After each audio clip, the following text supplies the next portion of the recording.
I just wanted to share why I wouldn't touch FOMO stake, which is a clone, a knockoff, which they admit from BNB stake.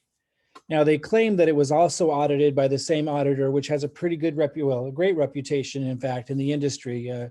Hayes, what are they called? Hayes Crypto audited both of these. Now I don't know for a fact that they audited this one. This one's only been around a day, FOMO stake.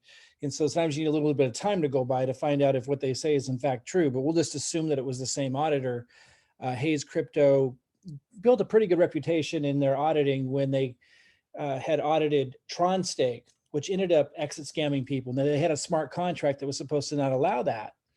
And Hayes Crypto had said that their audit checked out, but then before Tron stake launched, the Crypto Hayes said, wait, or Hayes Crypto auditor said, we just caught something. So they kind of, saved face, and it kind of, it shows a good reputable group when they're willing to admit, hey, we made a mistake with our audit and we just caught it. And this was before Tron stake launched. So they caught it in time, and it ended up that Tron stake did in fact exit scam people, which isn't supposed to be possible if it's a secure smart contract. And that's why the auditors are so important. So anyway, they built a pretty good reputation from that, and they audited this. It's claimed that they audited this one as well, and maybe they did. I'm always skeptical when something's only a day old, what you might find out, days or a week later, like maybe Hayes Crypto will come in and say, no, we didn't actually audit it. They're just making that up. I'm not saying that's the case. I'm just saying that, what you run the risk when you join something brand spanking new to find out all kinds of crazy things about it later. So this is the original. But again, that has nothing to do with what I want to say about why I would never join FOMO stake. Here's why. Because first of all, they're an imitation. And I'm not saying I would never join an imitation, but I don't like imitations in general. I always like the real thing. It suggests that the true innovation came from here. And I don't know if it's the same developers that came out with this or not. It's kind of irrelevant to me. That's been passed around. It's irrelevant. I always like the original. When you look at the interface of this too, and the way it's designed, it just looks way more professional than this one. But nonetheless, that's not the reason either why I wouldn't join FOMO stake. The reason why I wouldn't join it is because you can take your funds out whenever you want. You might say, Mike, that's a good thing.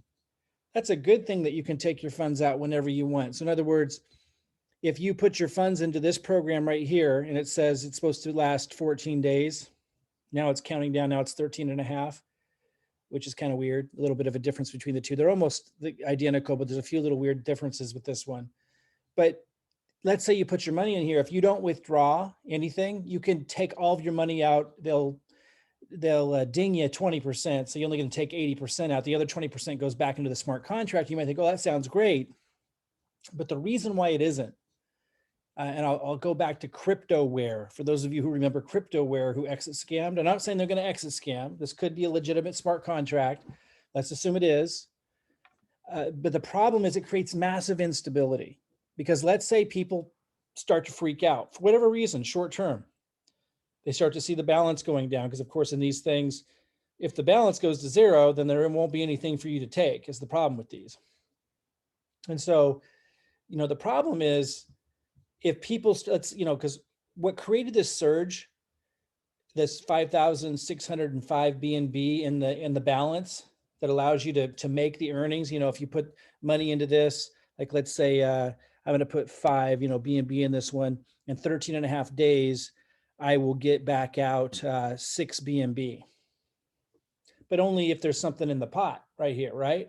So this balance matters, and you want to see it going up, at least early on. Now, BNB has been around about 3.5 weeks or so, and the balance has gone up high enough that there can be some fluctuations. And some people were concerned. They saw like it kind of started to go down a little bit. Now it's kind of back up. It's been holding strong though when you consider a clone launch. And you know how people in this industry are. They hear about, oh, I got to get in first. I got to get in first. And then they all jump over. So yesterday when FOMO stake launched, of course, a bunch of the I got to get in first people got in. And it's pretty impressive that this balance held stable during that period. And so, of course, it's not going to skyrocket when a bunch of I got to get in first type people, which is what drives this market primarily, jumped into this. And they took a bunch of their profits and dumped it into FOMO stake, wanting to get in early, right? And focused a lot of their marketing and stuff on it. It's pretty impressive that BNB stake has been holding strong in light of that clone launch yesterday, where a whole bunch of I got to get in first jumped in, right? So 5,605 BNB in here, probably most of it came from what they profited in the last 3.5 weeks in BNB stake, right? Because if you look at these two numbers, this first one up here is showing the total BNB that was ever staked, 42,700 in the first 3.5 weeks of this. And then now there's 15,358 in the balance. If you subtract one from the other, you're left with how much people profited, how much they took out. And I'm pretty darn sure a lot of it ended up over here in the clone Copycat that launched yesterday. So it's actually pretty impressive. So that it survived that, and it's making a pretty strong rebound. Let's see if it went up or down. I'm gonna hit refresh.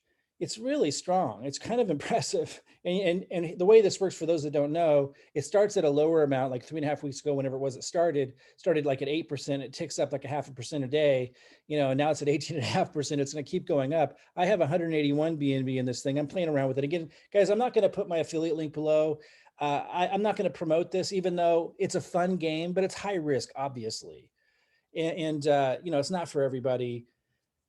If you want to know how I generate so much Ethereum without risk as income, duplicating a system using my marketing that I can just hand to you to duplicate, reach out to me at the link below, or maybe someone on my team posted this video somewhere. You can go below, click the link, reach out to them, and we'll show you exactly how we generate massive amounts of ETH that we can use. We use that Ethereum that we make with the no risk method, and you use my marketing and everything. You just duplicate what I'm doing, and I give you the content and everything. Super simple. And you can make ETH to use to put into things like this. But that's why this isn't as much of a risk for me. But and I could withdraw right now almost 27 BNB, but I'm just going to leave that in there, because what I'm getting at is when this hits 20%, I'm going to put more in. So I really like this one. But the main reason why I wouldn't do FOMO stake is because they let people take out their entire balance even before the days are up. And the problem with that is, I know that there was initial excitement because it launched yesterday. So a bunch of, I got to get it first, people jumped in, totally get it. And with a lot of models, that makes sense. And maybe they'll be right. I just don't think so. I think that initial surge will last a couple days at best. And then it's just the way these days count down. It's a little weird. The fact that it's an imitation is a little weird. The fact that the percentages over here are much higher and that it's held so strong through the clone launch. I just don't think the momentum will be over here. And then because people can take all their money out, they do get a 20% penalty, but they can take it out when they get scared, when they get the FUD. And I'm telling you, these people who are the, I got to get in first type of people, they're the most likely to jump out when they get nervous. And so they're not the kind to collect together and rally together. Like the people over here, if you go in this Telegram group, they're like, let's work together. Like if we reinvest, we can create stability here. We can help this go longer. The people that have been over here have been the work together people. The people over here, there's nothing wrong with it. I get I got to get it first. I totally get it. I've been there, done that. And I'll do it again with some projects. But I just pointing out the fact that the nature of that particular group of type of people, that they don't work together as much per se. They're going to jump in, they're going to jump out really, really fast. And the fact that they're allowing them to pull their money out on top of that fact, it's kind of obvious that they start seeing this go down at any point in the next week, they're out. And if this is in momentum at that time, like it's really held strong, it's just going to come right back over here. And there's a whole bunch of other money that's been profited that people are just sitting on, because that's a lot of BNB. Look at this. It's crazy. So look, in 3.5 weeks, it's been 42,721 BNB staked in total. What's still left in the contracts, 15,364, because people are taking that all the time and earning it all the time. So 27,357 BNB. BNB, let's just say it's priced at, it's 235, but I already put 240. 6,565,000 that's been taken out and kept. And again, most of that probably ended up over in the clone from I got to get in first people. But a lot of it's still unaccounted for that people are just sitting on. If they continue to see this hold strong as it has, even during the clone launch, even after 5,600 jumped over here, I'm telling you, like, it's a good chance that with these percentages and stuff, this could go a lot longer. And just something kind of special in this game. And it's a game, it's a high risk game. I'm not going to put my link below because I don't want people to think I'm endorsing you do it or encouraging you to do it. I'm not. And so I'm not going to put my link below, but I just wanted to share some of these insights and share with you why I'm not going to, you know, I am playing in BNB stake. I can afford to do it. I got 181 in it because I make a lot of Ethereum from an Ethereum smart contract that is not risk-based. So it's consistent. I can rely on it as income paid to me in Ethereum following a duplicatable system. My team made over 12,000 ETH in the first 90 days following that system. It still works right now at 4.5 months in. I made 800 ETH in the first 90 days following the same system.